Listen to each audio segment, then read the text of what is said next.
నూరు కట్ల పిశాచం కథలు. ప్రతాపవర్మ అవకరం. విదర్భదేశ రాజు వీరవర్మ.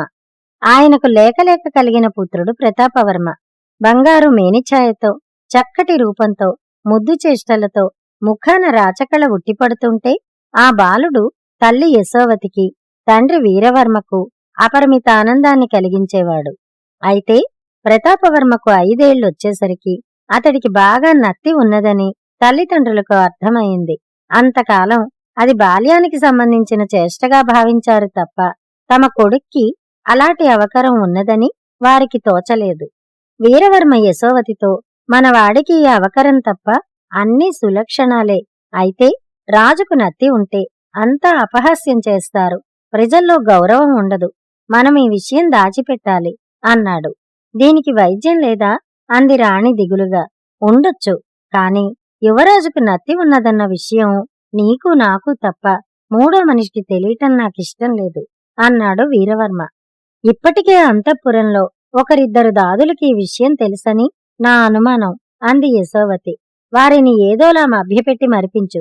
ఇక మీదట యువరాజు సంరక్షణ దాదులకు వదిలిపెట్టొద్దు, మనమే చూసుకుందాం అన్నాడు వీరవర్మ. అప్పుడా దంపతులు ఓ కథ అల్లారు. ఆ ప్రకారం యువరాజు ప్రతాపవర్మని ఏదో దుష్టగ్రహం పట్టుకుని పీడిస్తోంది. ఆ బాధ తప్పించుకునేందుకు యువరాజు మౌనవ్రతాన్ని పాటించాలి. తల్లిదండ్రులతో తప్ప వేరెవ్వరితోనూ అతడు మాట్లాడడు. తల్లే అతనికి దాది అయి సంరక్షణ చూసుకుంటుంది. తండ్రే అతడికి గురువై సకల విద్యలు నేర్పుతాడు. అయితే యువరాజన్నాక ఎల్లకాలం అంతఃపురానికి కట్టుబడి ఉండకూడదు కదా, ప్రజల మధ్యకు వెడుతుండాలి, వారి గురించి తెలుసుకుంటూ ఉండాలి. అందుకని వీరవర్మ ఓ ఏర్పాటు చేశాడు. ఆ ప్రకారం ప్రతాపవర్మ ఇతరులతో వ్యవహరించడానికి సంజ్ఞలు చేస్తాడు. ఆ సంజ్ఞలు అర్థం చేసుకునేలా సునందుడనే వాడికి శిక్షణ ఇప్పించారు రాజదంపతులు. ప్రతాపవర్మ సంజ్ఞల అర్థాన్ని ఇతరులకు వివరించే బాధ్యత సునందుడికి అప్పగించబడింది. యువరాజు ఎక్కడికి వెళ్ళినా సునందుడు అతన్ని అంటిపెట్టుకుని ఉండేవాడు. కాలక్రమేణా ప్రతాపవర్మ విద్యలన్నింటా ఆరితేరి తండ్రిని మించిపోయాడు. అతడి అవకరం మాత్రం అలాగే ఉంది. నత్తిని దాచడానికి తల్లిదండ్రులు చెప్పిన ఉపాయాన్నే పాటిస్తూ ఉండేవాడతడు. సునందుడికి కూడా ప్రతాపవర్మ అవకరం గురించి తెలియదు. ప్రతాపవర్మకి యుక్త వయస్సు రాగానే రాజును చేయాలనుకున్నాడు వీరవర్మ. అయితే మంత్రులు రాజుతో, ప్రభూ, ప్రజల్లో యువరాజు మూగవాడన్న భావం బాగా నాటుకుపోయింది అని హెచ్చరించారు. ప్రజల్లో ఈ భావం తొలగించాకనే కొడుకుని రాజును చేయాలనుకున్న వీరవర్మ దేశంలో ప్రముఖులనందర్నీ ఒక రోజున తన కొలువుకు ఆహ్వానించాడు. వాళ్లతో ఆయన, ఓ దుష్టగ్రహం యువరాజును పట్టి పీడిస్తోంది. కన్నవారితో తప్ప ఇతరులెవ్వరితోనూ మాట్లాడనంతకాలం ఆ గ్రహం అతనికి హాని చెయ్యదు. ఇప్పుడు నేను ప్రతాపవర్మని రాజును చెయ్యాలని నిర్ణయించాను. కాని యువరాజు మేధాశక్తి విషయంలో మీలో చాలామందికి సందేహాలుండొచ్చు. వాటిని తీర్చే బాధ్యత నాది. ఇప్పటి పరిస్థితుల్లో యువరాజును పరీక్షించడానికి మీరు మీ ప్రశ్నల్ని తాళపత్రాలపై రాసి యువరాజుకి చూపించండి. అతడివి చదివి నా చెవిలో చెబుతాడు. ఆ ప్రశ్నల్ని నేను మీ అందరికీ చెబుతాను. ఆ తర్వాత యువరాజు తన సమాధానాలను తాళపత్రాలపై రాసి పృచ్ఛకుడికి అందజేస్తాడు. పృచ్ఛకుడు అవి చదివి అందరికీ వినిపిస్తాడు అన్నాడు. చదివిన ప్రశ్నను తండ్రి చెవిలో వినిపించాడు అంటే యువరాజు మూగవాడు కాదని రుజువవుతుంది. ప్రశ్నకు సరైన సమాధానమిస్తే అతడి మేధాశక్తి కూడా రుజువవుతుంది. అందుకే సభికులందరికీ వీరవర్మ చేసిన ఏర్పాటు నచ్చింది. అలా ఆ రోజు సభలో ప్రతాపవర్మ అన్ని విద్యల్లోనూ ఆరితేరాడని రుజువైంది. ఆ తర్వాత మరొక రోజున దేశంలో యుద్ధ విద్యల పోటీలు నిర్వహించాడు వీరవర్మ. వాటిలోనూ తనకు తనే సాటి అని నిరూపించుకున్నాడు ప్రతాపవర్మ. ఒక మంచి ముహూర్తాన వీరవర్మ తన కొడుకుని రాజును చేశాడు. అప్పుడు ఆయన కొడుకుతో, నాయనా, నీవు నీ మేధాశక్తిని, ప్రతాపాన్ని నిరూపించుకున్న మాట నిజమే, కాని నాకు తనయుడవైన కారణంగా మాత్రమే ఈ సింహాసనం నీకు దక్కింది. ఇక మీదట నేను నీకు సహాయపడగల అవకాశాలు తక్కువ. నీ సమర్థతతోనే నీవు నీ అధికారం నిలబెట్టుకోవాలి అన్నాడు. ప్రతాపవర్మ తండ్రి సలహా అర్థం చేసుకున్నాడు.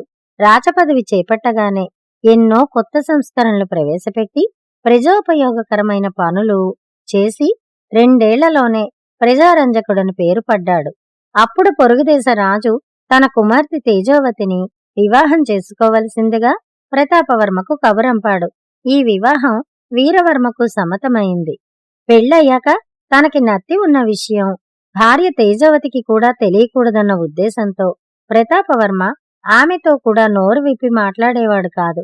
పగటిపూట భర్త మాటలు అర్థం చేసుకునేందుకు ఆమెకు కూడా భర్త సంజ్ఞలను మాటలుగా మార్చి చెప్పే సునందుడి అవసరం వచ్చేది. అది అలుసుగా తీసుకున్న సునందుడు తేజోవతితో కొంచెం ఎక్కువ చనువుగా ఉండడం మొదలెట్టాడు. తేజోవతి కొన్నాళ్లు సహించింది.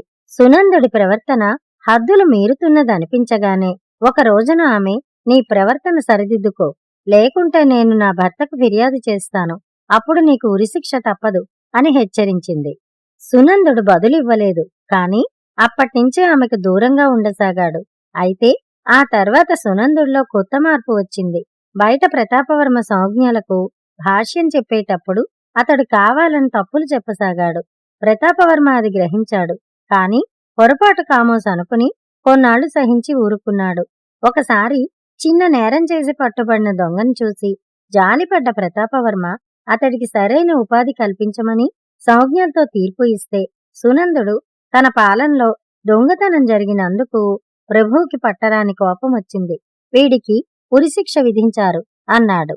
ఇది విని మంత్రులు, న్యాయాధీశులు తెల్లబోయారు. ఇంత చిన్న తప్పుకు అంత పెద్ద శిక్ష తగదని రాజుకి మనవి చేశారు. ప్రతాపవర్మకి ఏమనాలో తెలియక సునందుడి వంక గుడ్లురిమి చూశాడు.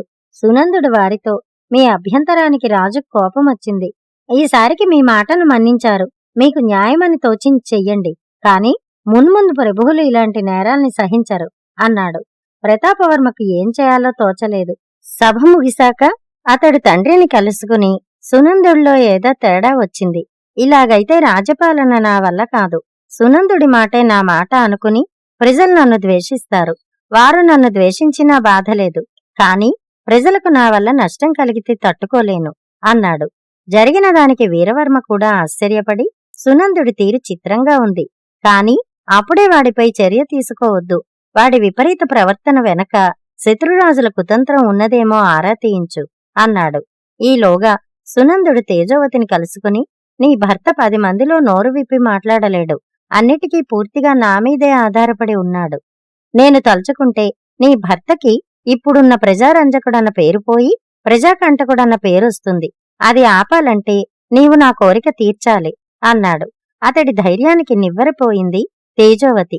కాని ఆ మాటల్లో ఎంతో కొంత నిజం కూడా ఉండడం వల్ల ఆలోచించి చెబుతాను అని అప్పటికతన్ని పంపేసింది. కాసేపటికి భర్త రాగానే జరిగింది చెప్పి, భార్యతో కూడా పెదవిప్పి మాట్లాడని కారణంగా మీకు భార్యనైనందుకు నేను ఆ సునందుడికి లోకువైపోయాం. ఇప్పుడు సునందుడిని శిక్షించిన ఆవేశంలో మీరే తప్పులు చేసి వాటిని సునందుడి మీదకి నెట్టేశారని జనం అనుకోవచ్చు. పోని సంజ్ఞల భాష్యానికి సునందుడి స్థానంలో మరొకణ్ణి నియమించిన వాడు కొన్నాళ్లకిలాగే తయారవ్వచ్చు. ఇంతకీ ఆ దుష్టగ్రహం ఎప్పటికీ మిమ్మల్ని వదలదా? మీ తీయని గొంతు వినే భాగ్యం నాకు కలగదా అని కంటనీరు పెట్టుకుంది. ప్రతాపవర్మ ఇక లాభం లేదనుకున్నాడు. నోరు విప్పి ఆమెతో మాట్లాడి తన సమస్యను చెప్పుకున్నాడు. అసలు విషయం తెలిసిన తేజోవతి ఆశ్చర్యపడి, మీకు నత్తి ఉంటే దాచిపెట్టారా? నత్తి పెద్ద జబ్బేం కాదే, అది చాలా మందికి ఉంటుంది. మా రాజ్యంలోని ఘన వైద్యులు ఎందరికో నత్తి పోగొట్టారు అన్నది. అలాంటి వైద్యులు ఇక్కడా ఉన్నారు. నేనే కనుక ఈ దేశానికి రాజును కాకుండా సామాన్యుడినై ఉంటే ఎప్పుడో వైద్యంతో నా నత్తిని నయం చేయించుకునేవాణ్ణి. నాకు నత్తి ఉన్నదన్న విషయం వేరెవ్వరికీ తెలియకూడదన్నది నా తండ్రి ఆశయం అన్నాడు ప్రతాపవర్మ. ఈ విషయాన్ని అతడు నత్తినత్తిగా చెబుతుంటే తేజోవతికి నవ్వొచ్చింది. అయినా అతి కష్టాన నవ్వు ఆపుకుని, ఈ రహస్యాన్ని వేరెవ్వరికీ తెలియనివ్వను. నేనే వైద్యం నేర్చుకుని మీ నత్తి పోగొడతాను అని భర్తకి భరోసా ఇచ్చింది. ఆ తర్వాత ఆమె నా భర్తకు పట్టిన దుష్టగ్రహాన్ని తొలగించడానికి గాను కొంతకాలం పాటు నేను పేదలకు స్వయంగా వైద్య సేవలు చేయాలి. అందుకుగాను ఓ సేవాశ్రమాన్ని స్థాపిస్తున్నాను. అసహాయులు, పేదలైన వ్యాధిగ్రస్తులు అందులో చేరవచ్చు. నేను రాజ్యంలో ఘన వైద్యుల్ని సంప్రదించి వారి సలహాలతో రోగులకి ఉచితంగా వైద్య సేవలు అందిస్తాను అని ప్రకటన చేసింది. అలా ఆమె నెలకొల్పిన సేవాశ్రమంలో చాలా మంది రోగులు చేరారు. వారిలో నత్తివారు ఉన్నారు. తేజోవతి ఆశ్రమంలో రోగులందరికీ శ్రద్ధగా వైద్య సేవలు అందించేది. అలా ఎన్నో రోగాలతో పాటు నత్తి తగ్గించడానికి వాడాల్సిన మందులు, తీసుకోవలసిన జాగ్రత్తలు తెలుసుకుంది. ఈలోగా ప్రతాపవర్మ సునందుణ్ణి పదవి నుంచి తొలగించి కారాగారంలో వేశాడు. రాజ్యపాలనలో మంత్రులకు, న్యాయ నిర్ణయంలో న్యాయాధీశులకు నోటి మాటలు మాని లిఖితపూర్వకంగా తన నిర్ణయాలు తెలియపరచటం మొదలుపెట్టాడు. తేజోవతికి వైద్య రహస్యాలు తెలుసుకుందుకు 5 ఏళ్లు పట్టింది. ఆ పైన భర్త నత్తి నయం కావడానికి మరో 5 ఏళ్లు పట్టింది. ఇప్పుడు ప్రతాపవర్మ అందరిలాగానే మామూలుగా మాట్లాడుతుంటే వృద్ధులైన వీరవర్మ, యశోవతి సంతోషించి కోడల్ని ఎంతో మెచ్చుకున్నారు. ప్రతాపవర్మ తండ్రితో, నేను కూడా ఇప్పుడు అందరు రాజులకు లాగే నోటి మాటలతో నిర్ణయాలు తీసుకుంటాను అన్నాడు సంతోషంగా. వీరవర్మ కొడుకును వారించి, తొందరపడకు, నోటి మాటలో ఆలోచన తక్కువ, ఆవేశం ఎక్కువ. చేతి రాత నిదానానికి సూచన. ఒకసారి నీ చేతి అక్షరాలు తాళపత్రం పైకి చేరితే అది నీ నిర్ణయానికి చిరకాల సాక్షిగా ఉండిపోతుంది. కాబట్టి నీ నిర్ణయాన్ని రాసే ముందు బాగా ఆలోచించేవాడివి. నీ నోటి మాటకు కూడా విలువ ఉన్నప్పటికీ అందుకు సాక్ష్యాలు తక్కువ. పొరపాటొస్తే అనలేదని బుకాయించావనుకో, రాజువు కాబట్టి నీకు వ్యతిరేకంగా సాక్ష్యం చెప్పేవారుండరు. నోటి మాటలతో కాక చేతి రాతలతో రాజ్యపాలన చేస్తున్నావు కాబట్టే రాజ్యం సుభిక్షంగా ఉంది. ప్రజలు సంతోషంగా ఉన్నారు. నా మాట విని ఇక మీదట కూడా నీ నిర్ణయాన్ని నోటి మాటలతో కాక చేతి రాతతో తెలియపరుస్తూనే ఉండు. ఈ పద్ధతినే నేను అనుసరించి ఉంటే మన రాజ్యం మరింత సుభిక్షంగా ఉండేది. ఒక విధంగా నీ అవకరం మనకు మేలే చేసింది అన్నాడు. ఈ మాటలు సబబుగా అనిపించాయి ప్రతాపవర్మకు. తన మౌనవ్రతాన్ని విడిచిపెట్టినా రాజ్యపాలనకు చేతిరాతనే కొనసాగించాడు. అతడి రాజ్యపాలన గురించి దేశ దేశాలా విశేషంగా చెప్పుకోసాగారు. ఒకసారి ప్రపంచ సంచారం చేస్తున్న యోగి ఒకడు అతడి రాజ్యానికొచ్చి, వత్సా, నీ రాజ్యపాలన గురించి విని అభినందించాలని వచ్చాను.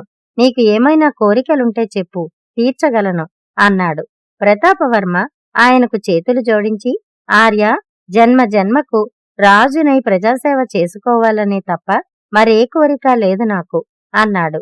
యోగి అతణ్ణి సంకల్ప సిద్ధిరస్తు అని దీవించి, అందరు రాజులకు వలెనే మున్ముందు నోటి మాటలతో రాజ్యపాలన చేయాలన్న కోరిక నీలో బలంగా ఉంది.